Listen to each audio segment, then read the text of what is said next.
Hello and welcome to the home of the Ghost Owl, continuing with our Warhammer The Old World content, looking at the main rulebook for Warhammer The Old World. We covered the strategy phase last, which I consider the simplest of the phases, and we're now on what I consider the most complex phase of the four phases of a turn, and that's the movement phase. So I consider this the most complex phase in a rank and flank game. So, say some people would say it's the combat phase. Personally, I think it's the movement phase. There's a lot here, and this is now broken down into four distinct parts. And that's because, we're going through rules. There's a lot of information there, and I actually, I could do an hour-long video going through this in ad nauseum. I think, personally, it's better to take a short section, go through it, talk about it, close it off, and then do another one. So that's why I've decided to break these down into shorter videos than doing one long dump of information and discussion about 1,000 different rules. So that's why we're doing it this way. So hopefully that works for everybody as well. So the movement phase then, broken down into four sub-phases, like all of the phases of the game. So the first one is declare charges and charge reactions. The second subphase is the actual charge moves themselves. The third subphase is those compulsory moves. And the final subphase is all those remaining moves that you have to do. So you've got the 1-inch rule. Now this is a key rule that applies all across movement. And that rule is no unit can end its movement within 1 inches of another unit during its move.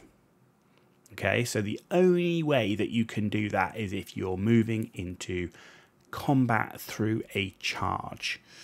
Okay, so with that said, the first subphase is the declare charges and charge reactions. So units, the active player must declare which units will charge and what their charge targets are. Units do not have to charge unless a special rule states otherwise. So something like Frenzy or Impetuous, as we'll come on to, might force a unit to charge, but you don't have to in most cases. Charging is the only way for a unit to move into combat. You can only declare a charge target that is in line of sight of one or more models in the charging unit and must at least partially be in the front arc. So bearing in mind that the vision does go through some of the flank arc, the actual unit you're charging, at least part of it must be in that front arc. And you are able to measure the distances before declaring a charge. So pre-measuring, absolutely allowed. Now, units that are in combat, that are fleeing or rallied in this turn, cannot charge. Units in marching column can declare a charge, but cannot make a charge move. Now, this is an interesting rule, because at first glance you go, what's the point in being able to declare a charge but cannot make a charge move? Especially given the rule below says units cannot declare impossible charges due to distance, line of sight, or obstacles. So then you go, but if you can't make a charge move, is that not an impossible charge? Now, I think this is down to the rules we kind of touched on earlier, the Frenzy and Impetuous. So if you have a special rule that would force you to charge, and you go, wow, well, if I go in marching column means that you can't charge, right? So am I able to negate Frenzy by just putting them in marching column? Well, I think what this is trying to do is to say, no, that's not the way it's going to work. So if you put your frenzied unit in marching column, they still have to declare the charge as per their rule, but they can't move. So in effect, if you're in range of that particular unit, so you're the inactive player, you've locked that that frenzied unit down that's in marching column, right? Because they're supposed to charge, but they can't move, right? So I think that's what it's supposed to do. It's a kind of an odd rule at first glance, but I think it's really there to allow units that are forced to make charges to be able to declare the charge, so you're not essentially circumventing the rule by changing the formation, but at the same time they're keeping that you can't charge in marching column, so you're locking them down. So with that in mind, there's almost no situation where you want a unit that has a rule that forces them to charge to ever be in marching column. It would be very, very risky to do so. But yes, and just reiterating that last one there, you cannot declare impossible charges if the distance is too far, they don't have line of sight, or there are obstacles in the way. Okay, moving on. So, declare charges and charge reactions. Normally, a unit can only declare a charge against a single enemy unit. However, if you're unable to reach the target of the charge without making contact with other enemy units, these then also must be declared against. So if you are going to contact other enemy units with this charge, and there's no way to avoid them by wheeling round them or anything else, you have to declare against them as well. The downside being is those units also get to resolve their charge reactions. So, you know, particularly if those are missile units, you could end up being, those units could stand and shoot you, and you could have multiple units standing and shooting your one charging unit. So something to be very, very wary of. Now, there are the three main charge reactions. The first one is the most common one, which is hold. And that's basically the unit is choosing to stand and fight. This is the normal reaction for units that don't have any missile weapons. However, if the unit is fleeing, they cannot elect to hold, obviously. And units engaged in combat have no choice. They must hold. Now, you have another charge reaction, which is stand and shoot. So if your unit is armed with a missile weapon and can draw a line of sight to the charging unit, then they can elect to stand and shoot. Now, bear that in mind, is if you're charging a missile unit from the rear, they won't be able to stand and shoot you because you're not in their line of sight. So that's a good way of avoiding that.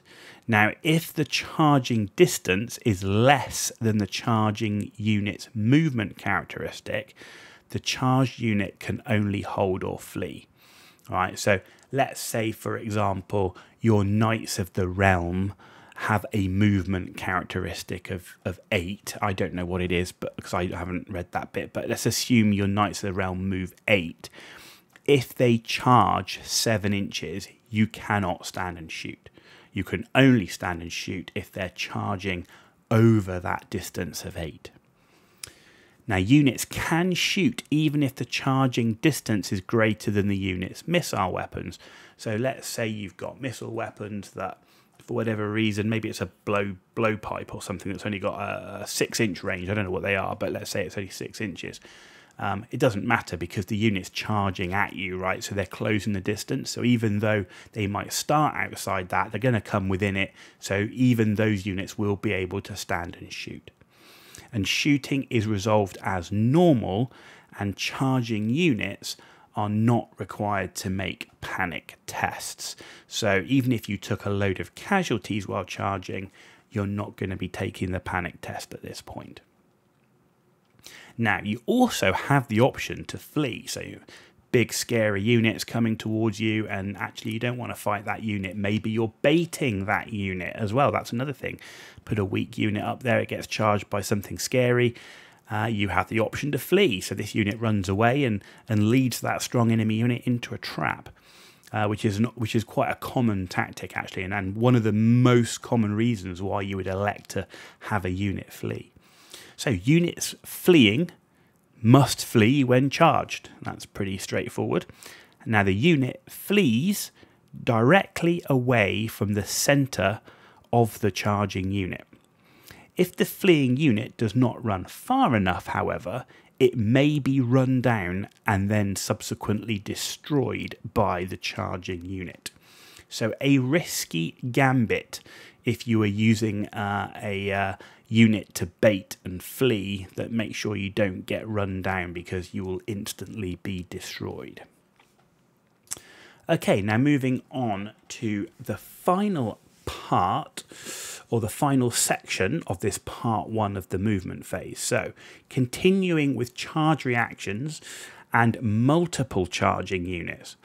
So a unit can only stand and shoot in response to 1 charge per turn, even if charged by multiple units. So you might decide, if you're charging just a basic missile unit, to send your heaviest dudes in first, because they'll be able to absorb the missile fire, and then the unit that then charges afterwards, that maybe doesn't quite have as good armor, won't be shot at.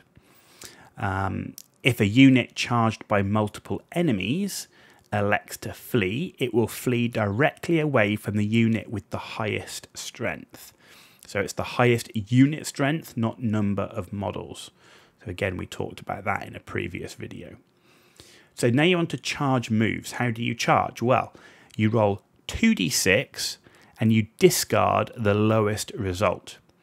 You then add the remaining result to the charging unit's movement characteristic, and that gives you the unit's charge range. So you rolled a 4 and a 6, you discard the 4, your movement characteristic is 6, so 6 plus 6 gives you a charge range of 12, and that's how you would do it. A unit's maximum possible charge range is a d6 result of 6 plus the unit's movement characteristic, and then plus or minus any modifiers that might be in play. Now, units that fail the charge roll, however, must still move the charge distance towards the charge target. So taking long, risky charges is something you're going to have to be very considerate of. So this is where you're going to think about the odds of the charge, because failing that charge is going to leave you dangerously open, because if the charge distance is 12, let's say, and you've rolled 10, you're going to be right in front of the enemy unit in their turn, where they can potentially not only charge you with the originally intended charge target, but you're then going to be very open to flank charges and everything else. So I think long, risky charges are not going to be that common. So then you've got the compulsory moves we talked about. So this is, you move the fleeing units first. So any units which are fleeing, they now move. And then all other compulsory moves due to special rules. So, for example, stupidity, a special rule that can force you to move in a certain way. That would be a compulsory move. And then finally, you have the remaining moves. And that's where the active player moves his remaining units. So basically, this is all the stuff that you're not forced to do. This is where you're choosing about, where people are going to move to and how they're going to move and everything else. Now, at the same time, conveyance spells can be cast, and they can be cast at any time during this subphase. So you cast your conveyance spell to make a unit move further or something. Now this is when you do that.